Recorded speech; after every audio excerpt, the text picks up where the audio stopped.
Welcome to RoboCast on the Daniel David Allen YouTube channel.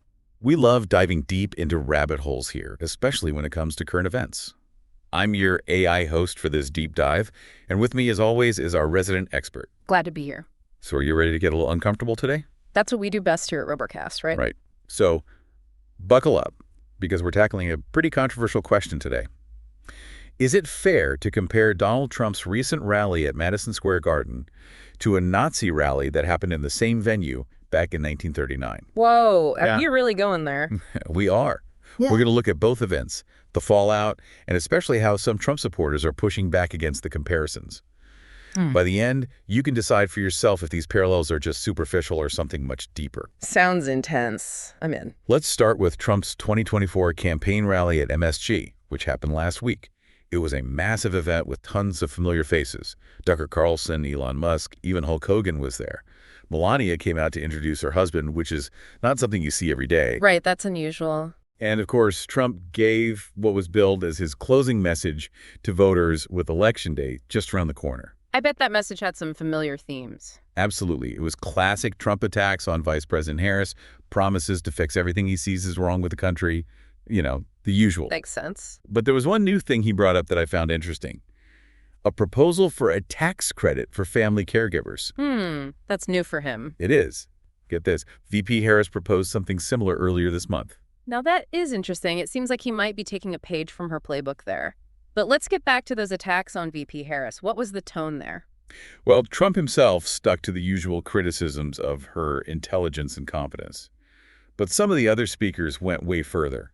And that's where things start to feel a little icky. Uh-oh. Is this where the 1939 rally comparison comes in? Yep. We're talking about comedian Tony Hinchcliffe joking about Puerto Rico being a floating island of garbage. Ouch, that's not a good look. It gets worse.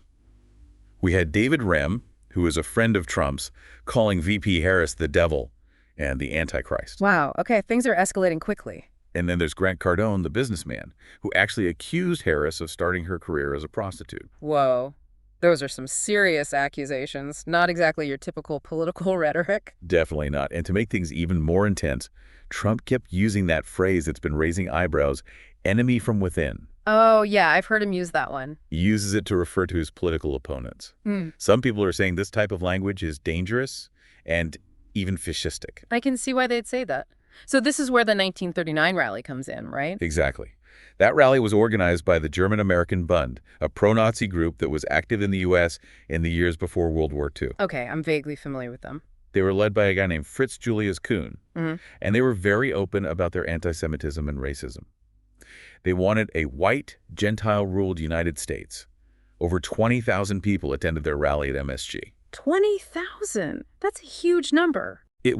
They claimed the rally was to celebrate George Washington's birthday, but let's be real, it was all about promoting Nazi ideology and drumming up support for Hitler. Wow, so we're talking about a very different political climate back then. Totally.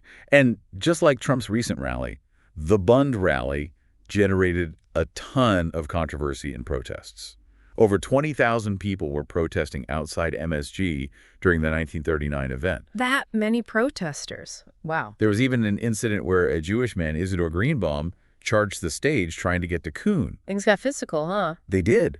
The media at the time were super critical of the rally, with some comparing the Bund to the KKK. So even just looking at the surface, we're already seeing some similarities between these two rallies, both held at MSG, both featuring inflammatory rhetoric, both sparking outrage and protests. Exactly. So where do we go from here? What are some of the specific parallels between these two rallies that really jump out at you? Well, for one, both rallies featured speakers who were deeply worried about immigration, the perceived threat of Marxism, and these so-called enemies within.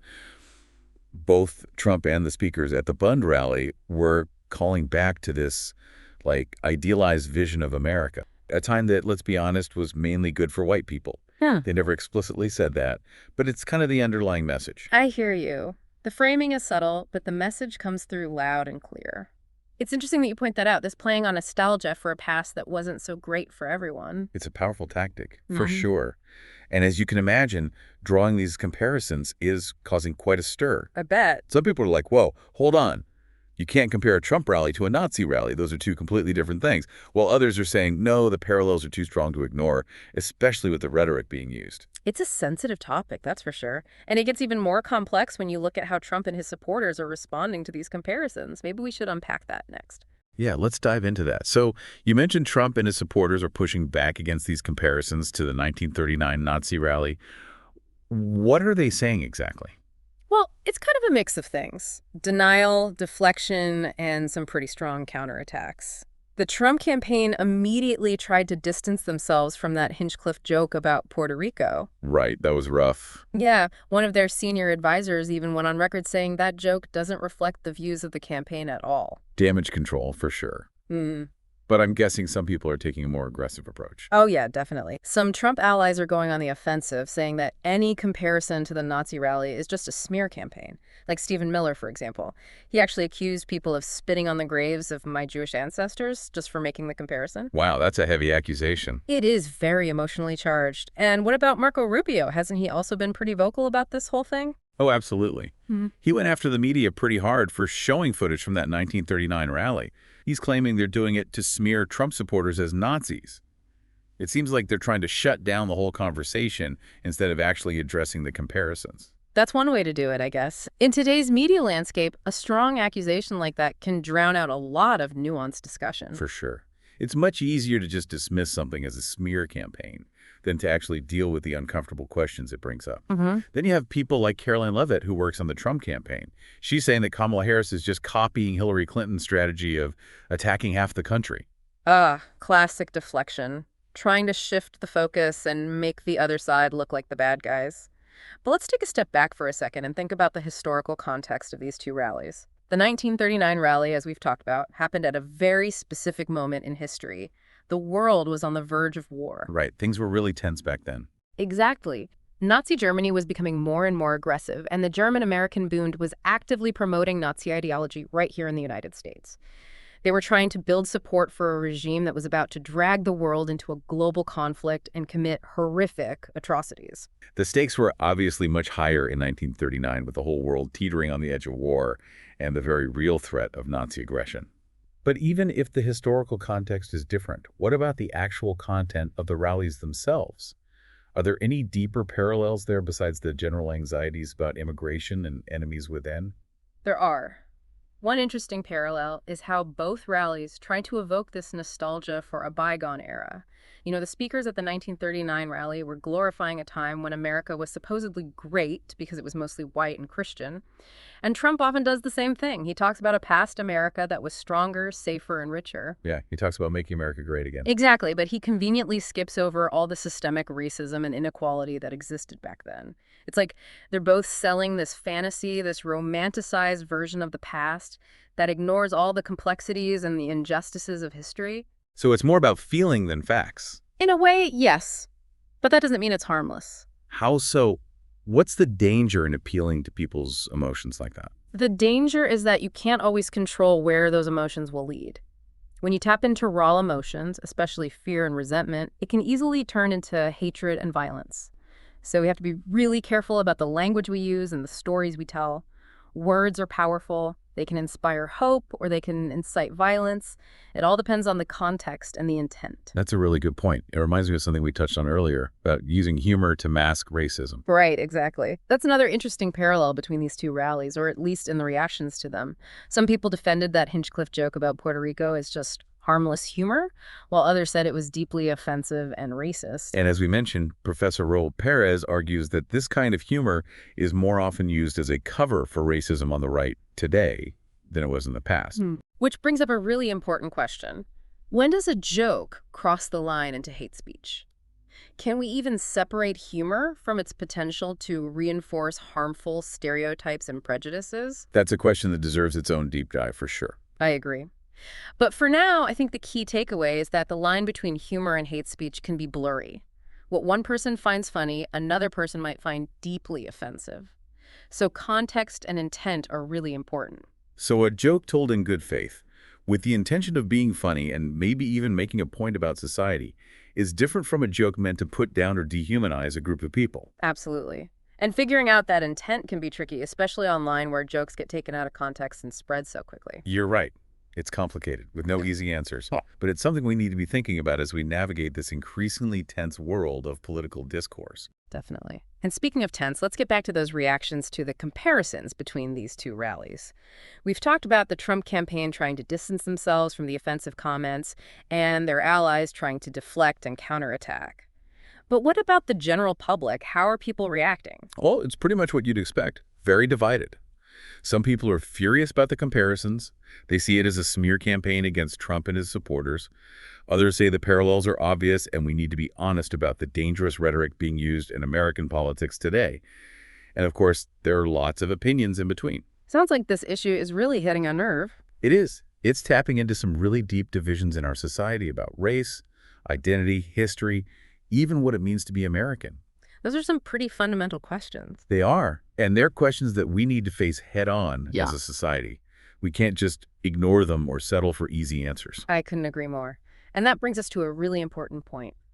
What should our listeners be thinking about as they process all of this information? That's a great question. What are your thoughts on that? I think the most important thing to remember is that history is complicated and nuanced. We can't just make simple comparisons or jump to conclusions, but at the same time, we can't ignore the echoes of the past or pretend that words don't have power.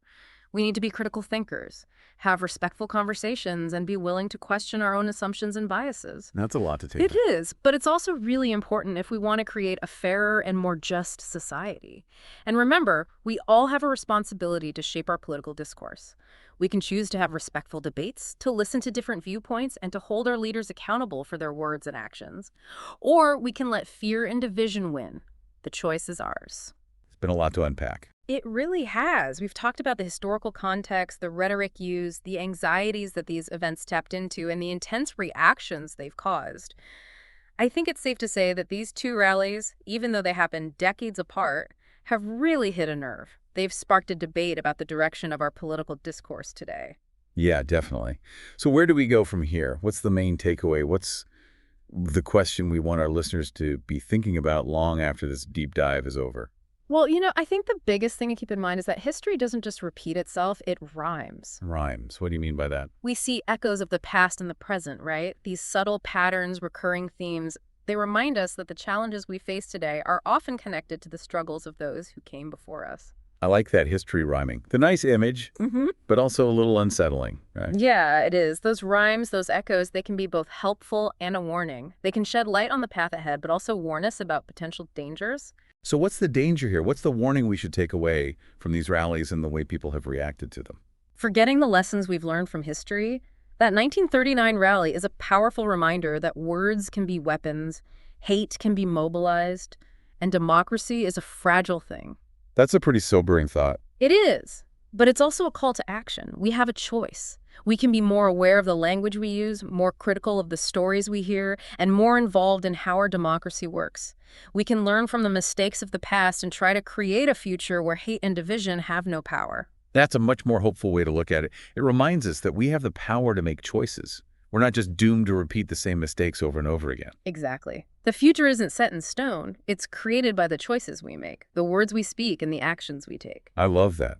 So with that in mind, I think it's time to wrap up this deep dive. Be sure to subscribe to the Daniel David Allen channel for more deep dives like this one. Don't forget to like this video and leave a comment below. We love hearing from you humans.